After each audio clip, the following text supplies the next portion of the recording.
We're back 8:36 with your health. Everywhere you look these days, from social media to grocery store shelves, protein is more popular than ever. But along with the hype comes a lot of misinformation. So here to set the record straight, Dr. Jen Ashton, who is board certified in obesity medicine, has a master's in nutrition, and writes Agenda, a free newsletter dedicated to women's health. Dr. Jen, good morning. Good morning, Savannah. We do. Protein's having a moment. Yeah, it's very trendy right now.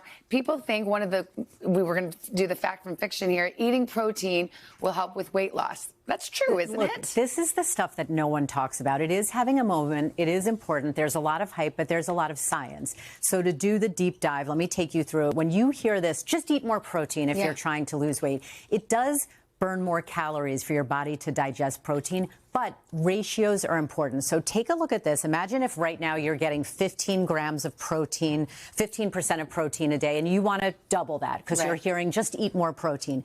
It's fine to double that. Let's say bring it to 30% of your daily caloric intake. But if you don't adjust the carbs and fat and you just up the protein, you will wind up gaining weight. Yeah. So it depends on your actual weight goal. So if where you're do you trying take it to out gain of the fats? That's right. You have to compensate for the other two macronutrients there. Okay.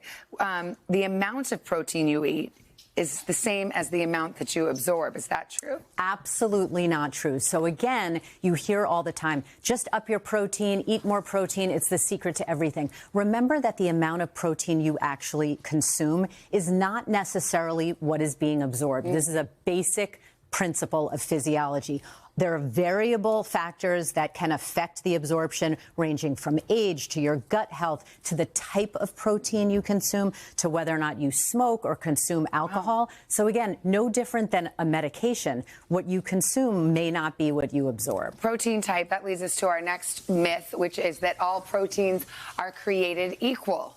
Absolutely. Really not true. I get this question all the time. It's probably the #1 question I get. Should I go for an animal whey protein or plant-based? Here's how they break down. Okay, so wait, whey is Whey animal. protein, exactly, is considered complete because it contains all the amino acids you actually need for muscle protein synthesis. It tends to be rapidly absorbed. However, a lot of people have some GI digestive issues with it. It might not settle in so well. And right now, it's actually going through a big price surge and is pretty expensive. If you put that head to head again, like a soy or a plant-based protein, pea protein, only soy is considered a complete protein with those essential amino acids. It's more slowly absorbed. There can be some possible bloating GI issues. Again, that's variable person to person. Right now, it's a little less expensive than the whey protein isolate. Does it matter if you get it from food and natural sources versus like a powder? The preference, great question. The preference is always to get it from whole sources, food sources, but that can be hard.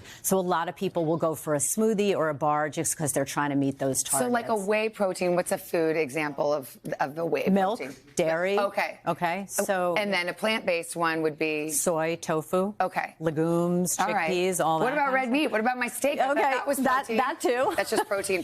Yeah. Okay, final myth. Women understand the importance of protein. I think they do.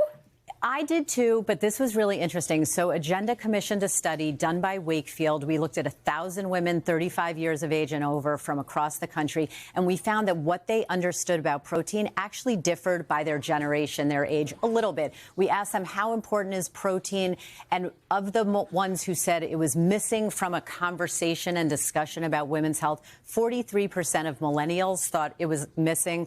55% of boomers and 56% of Gen Xers thought that it was important but missing in the current dialogue. So again, big opportunity here for education and awareness. Shout out to my generation, Gen X. I mean, we got the top grade there. Right? Let's go. Dr. Jen, thank you so much. For more advice on nutrition, meal plans, and more, you can download our Start Today app.